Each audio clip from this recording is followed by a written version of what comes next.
Why Catholics maintain that contraception is wrong. The non-Catholic argument. Methods of contraception are acceptable. Non-Catholic argument number 1. Condoms prevent sexually transmitted diseases. Condoms cut the risk of HIV infection by about 80% to less than 1% chance of infection per year.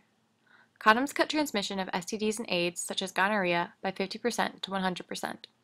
Laboratory studies have demonstrated that latex condoms provide an essentially impermeable barrier to particles the size of STD pathogens. Condom effectiveness for STD and HIV prevention has been demonstrated by both laboratory and epidemiologic studies. Epidemiology is a branch of medicine that deals with the study of the causes, distribution, and control of disease in populations. These studies have shown consistent condom use is highly effective in preventing transmission of HIV and STDs. Condoms provide greater protection against STDs that are transmitted only by genital fluids. These include gonorrhea, chlamydia, trichomoniasis, and other HIV infections. Non-Catholic argument number 2. Contraception supports economic growth and education. There are more women in the workforce because they are able to maintain sexual relationships without getting pregnant. Thus, they do not have to put their career on hold to raise a child and go through pregnancy. The Bureau of Economic Research says that the pill has actually helped generate jobs and salaries.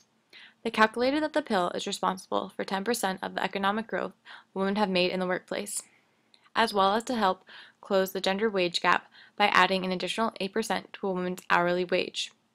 Ultimately, the birth control pill has given women time and control, which are critical commodities in the workplace. The ability to control my pregnancies has been essential to my career, says Gloria Jacobs, age 63. With the use of contraceptives, women are able to stay in school to finish their degrees and graduate to further their future career aspirations. Teenage girls who are sexually active do not have to drop out of school with the use of birth control. Girls who stay in school and receive education have opportunity to thrive in business. When women thrive in business, it benefits the economy. Non-Catholic argument number 3. Men and women have the basic human right to use contraception. Procreative liberty enables people to have freedom in activities and choices related to procreation. All individuals have a right to choose what they do with their body and the actions they take. The picture below shows a woman fighting for her right to use birth control. Many women have health issues that demand the use of birth control, including cancer. By taking oral contraceptives, you can reduce the risk for both endometrial and ovarian cancer by more than 70% after 12 years. 1 to 5 years of using contraception may lower your risk by 40%.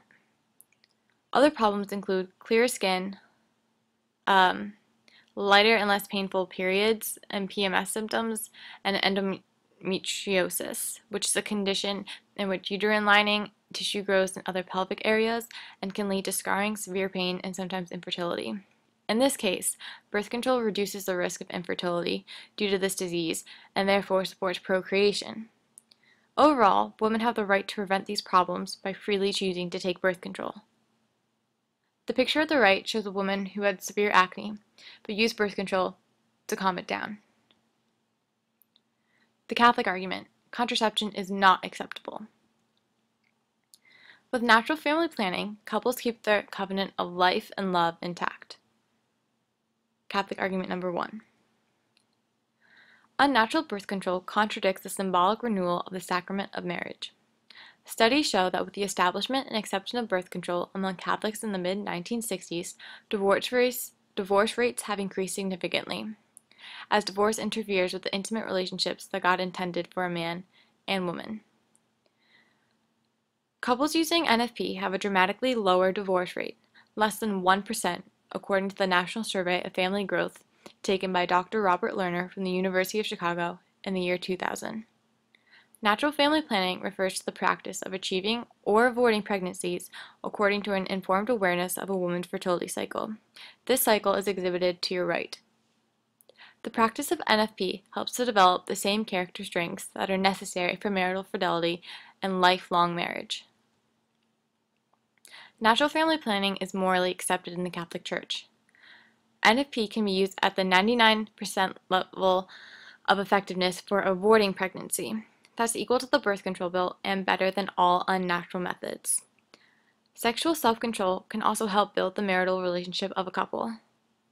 A main purpose of the Ten Commandments is to teach us that we can't act against our created human nature. Therefore, we cannot give in to our desires of pursuing purpose or pleasure. Catholic argument number 2. Sexual interactions in marriage are not only to express love for each other, but support procreation. The pictures below depicts how, as Catholics, we should be defending life and supporting it, as well as, in the sacrament of marriage, you make a promise to support life and form a family. This is depicted as 2 wedding rings sit on the Holy Bible. Children are really the supreme gift of marriage. Therefore, they contribute heavily to the role and well-being of their parents. God blessed them, saying, "Be fertile and multiply, fill the earth, and subdue it." From Genesis. Thus, God designed men and women to reproduce. Contraceptives have developed a mentality in society that children are viewed not so much as gifts from God, but as inconveniences in a couple's relationship. Fidelity is the first pillar of establishing the Catholic family. It is the obligation that the husband and wife obliged to when they receive the sacrament of marriage. It was God's will for men and women to procreate. The use of contraceptives denies God's will. Catholic argument number 3. With the access to contraceptives, women are seen as objects for enjoyment, contradicting the sacrament of marriage. The picture below shows a man, and a quote on top of the picture saying, "A woman brought you into this world, so you have no right to disrespect one." And next to that shows a woman pushing away a man who may have possibly been attempting to have sexual interactions with her. The growing popularity of pornography, which is prevalent in mainstream media, has supported assault of women. Starting at young ages, girls are exposed to the pressure of conforming to the societal acceptance of sex without marriage and promiscuous behaviors. This behavior is often praised in movies, TV shows, and magazines in our culture today. Unfortunately, these factors have helped to solidify the image of women as sex objects. The huge number of young females being forced into prostitution around the world and the high rates of sexual abuse of girls and women are held responsible due to the accessibility of contraceptives. God created the action of sexual intercourse to be a sacred expression of love reserved for married women. Prostitution and contraception challenge God's creation and the teaching of the Church and Bible. The exchange of money for sex and women selling themselves out and therefore disrespecting their body is not what the Catholic Church teaches. Prostitution has become an increasing issue as women and men use contraceptives as a way to avoid pregnancy but continue their immoral acts. Prostitution encourages adultery, which is a mortal sin in the eyes of God and the Catholic Church. People have the misperception that they can sneak around behind their partner's back and not get caught.